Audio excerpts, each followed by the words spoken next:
প্রভু যিশুর নাম নিয়ে আবারও সবার সঙ্গে আমি আছি নতুন একটি সুসমাচার নিয়ে। চলুন আমরা আমাদের আজকের সুসমাচার শুরু করি। আজকের আমরা পবিত্র বাইবেল থেকে যে সুসমাচারটি পড়ে শোনাবো সেটি হচ্ছে গীত সংহিতা থেকে অধ্যায় ৮৬ পদ ১ থেকে ১০।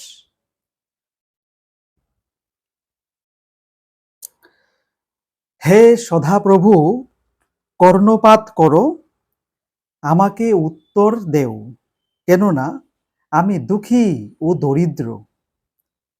আমার প্রাণ রক্ষা করো, কেননা আমি সাধু। হে আমার ঈশ্বর, তোমাতে বিশ্বাসকারী তোমার দাসকে তুমি ত্রাণ করো। হে প্রভু, আমার প্রতি কৃপা করো, কেননা আমি সমস্ত দিন তোমাকে ডাকি। নিজ দাসের প্রাণ আনন্দিত করো, কেননা হে প্রভু, আমি তোমার উদ্দেশ্যে আমার প্রাণ উত্তোলন করি। কারণ হে প্রভু, তুমি মঙ্গলময় ও ক্ষমাবান, এবং যাহারা তোমাকে ডাকে তুমি সেই সকলের পক্ষে দয়াতে মহান। হে সদাপ্রভু, আমার প্রার্থনায় কর্ণপাত করো, আমার বিনতির রবে অবদান করো। সংকটের দিনে আমি তোমাকে ডাকিব, কেননা তুমি আমাকে উত্তর দিবে। হে প্রভু, দেবগণের মধ্যে তোমার তুল্য কেহই নাই, তোমার কর্ম সকলের তুল্য কিছুই নাই। হে প্রভু, তোমার বিরচিত সর্বজাতি আসিয়া তোমার সম্মুখে প্রণিপাত করিবে, তাহারা তোমার নামের গৌরব করিবে। কারণ তুমি মহান এবং আশ্চর্য কার্যকারী, তুমিই একমাত্র ঈশ্বর।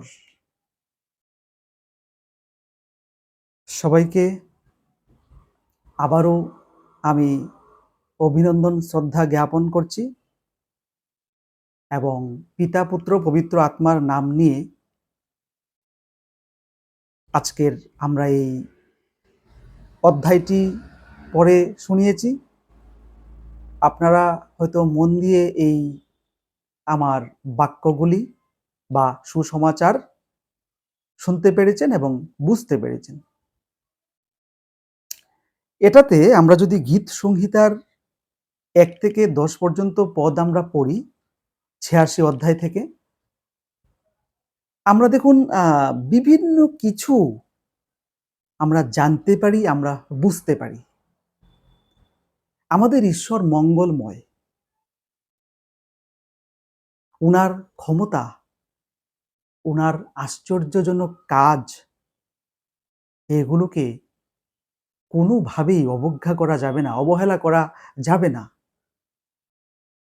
প্রভু যিশু আমাদের পাশে সর্বদা রয়েছেন। আমি যদি প্রভুকে, আমার ঈশ্বরকে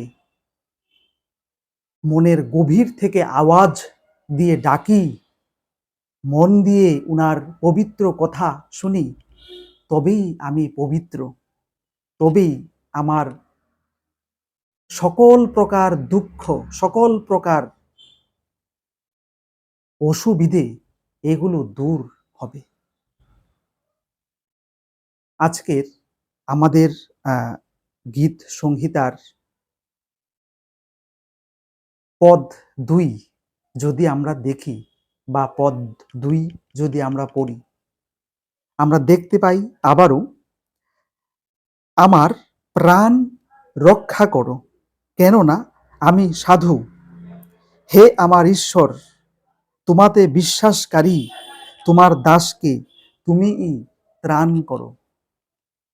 আমরা যারা এই জগতে আছি, আমরা যারা এই পৃথিবীতে আছি, সমাজটাতে আছি, আমরা সবাই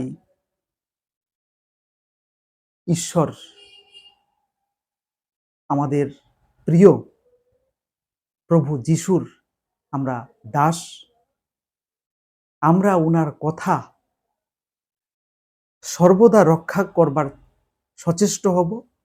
আমরা উনাকে স্মরণ করব, আমরা উনাকে পূজা করব। আমাদের ভালোবাসা থেকেই উনি আমাদের পাশে আসেন।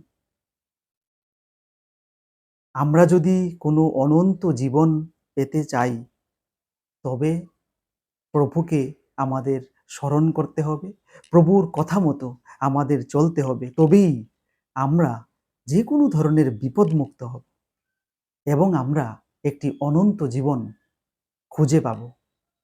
আমাদের প্রতিদিনের জীবনে অনেক ধরনের বাধা, বিপত্তি, ঝড়, তুফান এগুলো রয়েছে এবং থাকবে। এরই মধ্যে যদি আমরা আমাদের প্রভু যিশুকে স্মরণ করি, আমরা যদি প্রভু যিশুর জয়গান গাই, আমরা যদি প্রভু যিশুকে সবসময় আমাদের আত্মার ভেতরে প্রবেশ করিয়ে দিই, তবেই আমরা সমস্ত প্রকার ঝড় তুফানকে, সমস্ত প্রকার বাধা বিপত্তিকে ঠেলে আমরা এগিয়ে যাব। আমরা নতুন একটি পথে পা দেব, আমরা নতুন একটি জীবনে পা দেব। আজকে আমি পবিত্র বাইবেল থেকে সুসমাচার এটুকুই পড়ে শোনালাম। আশা করি সবার ভালো লাগবে এবং যদি ভালো লেগে থাকে তবে অবশ্যই আমাদের ভিডিও দেখবেন। আর এরকমভাবে প্রতিদিন যাতে আপনাদের সামনে আমরা বাইবেলের থেকে সুসমাচার শুনিয়ে যেতে পারি, এটুকু প্রভু যিশুর কাছে প্রার্থনা করবেন। সবাই সুস্থ থাকবেন, সবাই হাসি খুশি থাকবেন এবং মানুষকে সাহায্যের হাত বাড়িয়ে দেবেন আপনাদের শক্তি সামর্থ্য অনুসারে। সবাইকে নমস্কার। পিতা পুত্র পবিত্র আত্মার নাম নিয়ে এখানেই শেষ করছি।